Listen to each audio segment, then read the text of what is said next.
So today we're going to be taking a look at Ahsoka Tano based upon her earlier seasons of the Clone Wars appearance. And this is for the Vintage Collection. And this was, for the longest time, one of the most expensive action figures that you can get in the Vintage Collection. And thankfully it's been re-released in recent months. And now it's more readily available. At the time, unfortunately, I think it was an online exclusive for Americans. If you lived in Canada, Europe, or Australia, you were fortunate enough to be able to find this in retail, from my understanding. Well, unfortunately for Americans, it was in limited supply online, and that was the only way you were going to be able to get it. It was re-released in the 3 3/4 inch Black Series collection a few years later, around 2016, which is actually what this action figure is. This is the Black Series version.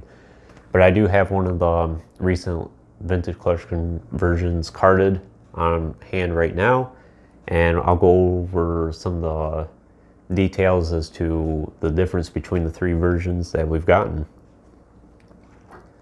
So we'll take a look at this package first. I decided to keep this re-release carded for the time being. Not sure if I'm going to open it or not. I figured there's no rush to. Very nice image of Ahsoka Tano there. This is actually the second or third, I believe it's the second actually, Clone Wars action figure that we've gotten in the Vintage Collection. And at this time, Hasbro was doing, they were committed to making all their action figures in this line realistic. So we have a more realistic look to Ahsoka here. See, this one has the face printing tech. I think it turned out all right for the most part. It's not perfect, but it's pretty good.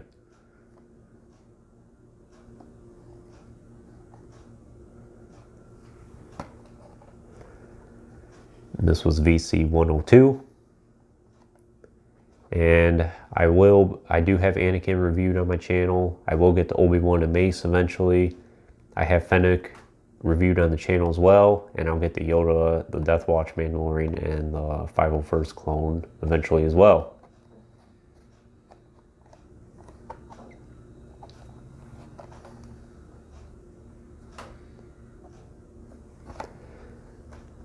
So that's the package.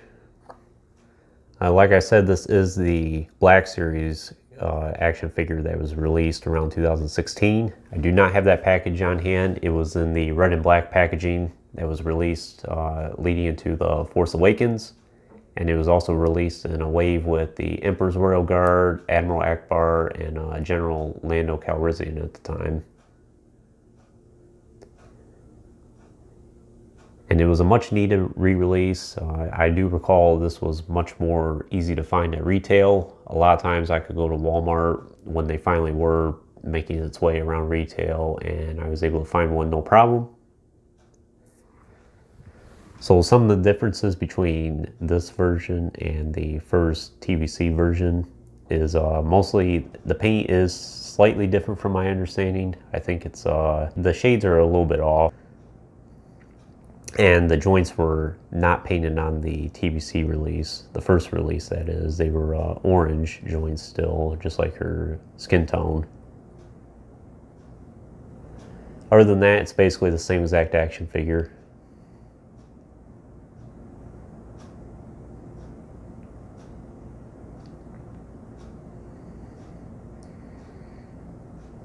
I really like how Hasbro did this one. At the time of this video, we have 3 Ahsokas in TVC now, the Mandalore version and the Mandalorian version, and I think in a lot of ways this one is still the better one between the 3.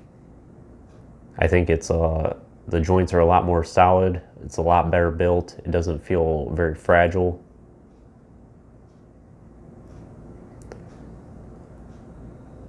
Although I think the head sculpts are a lot better on the newer ones. They look a little bit closer to Ahsoka, I think.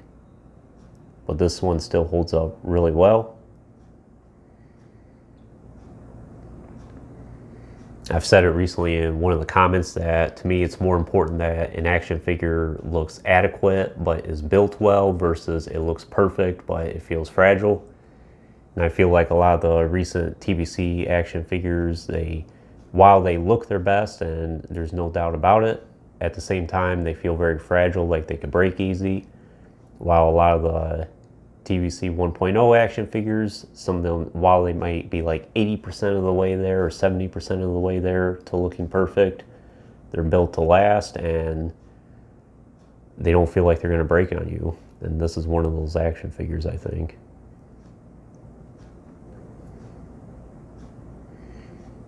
And this is based on her season 3 appearance, I believe. So in terms of the articulation, she has a very good ball joint at the head there. It's a little bit restricted, but for the most part, you can get a good range of motion out of it. It does what it needs to do. Has a hinge at the shoulder there, goes 90 degrees. Hinge at the elbow, again 90 degrees. It has a swivel forearms there.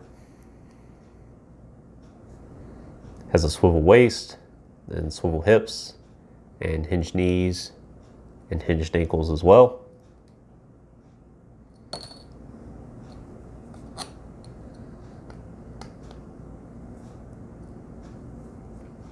In terms of accessories, she comes with 2 ignited and 2 unignited lightsabers.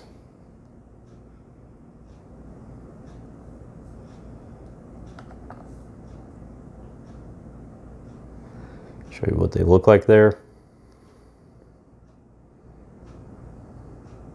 These are signature to Ahsoka in her early appearances in the Clone Wars. It's a very solid green as well. Doesn't seem extremely translucent. And the 2 unignited hilts do fit well on her belt there.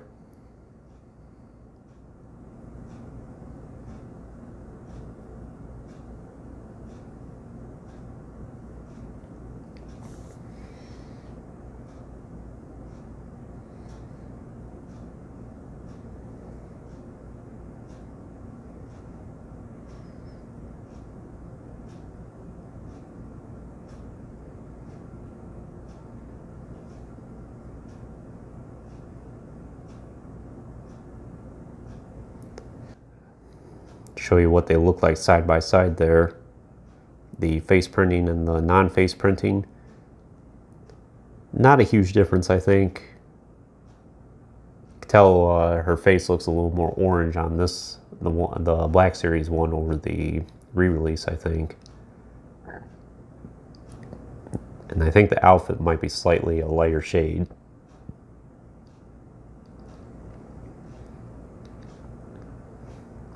Other than that, it's the same exact action figure.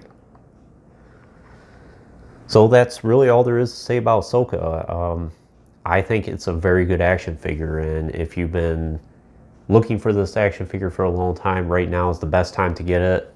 As of the time of this video, you can still get her on just about every online retailer, I think, for basically $13.99 at retail price. So if you've been hunting for this action figure, you should have it in your collection at this point. And if you're looking to only get one Ahsoka between the 3 in the vintage collection, I think this one's a very good candidate to pick between the 3. There's a lot going for it. Again, it's probably not the 100% perfect looking Ahsoka that we've gotten between the 3, but it's very well made. It doesn't feel fragile. And plus, this is the only one out of the 3 that has the unignited hilts, and you can actually put them on her belt. So once again, Hasbro, a lot of times they take 2 steps forward and 2 steps back. But anyways, it's a great action figure overall, and I would highly recommend it, especially if you're interested in the character. Anyways, thanks for watching this review. I hope you found some value in it. There will be a lot more reviews coming in the future. I have a lot in the works already, and also some extra videos along the way. If you please like this video as well and subscribe to the channel, and thanks for watching.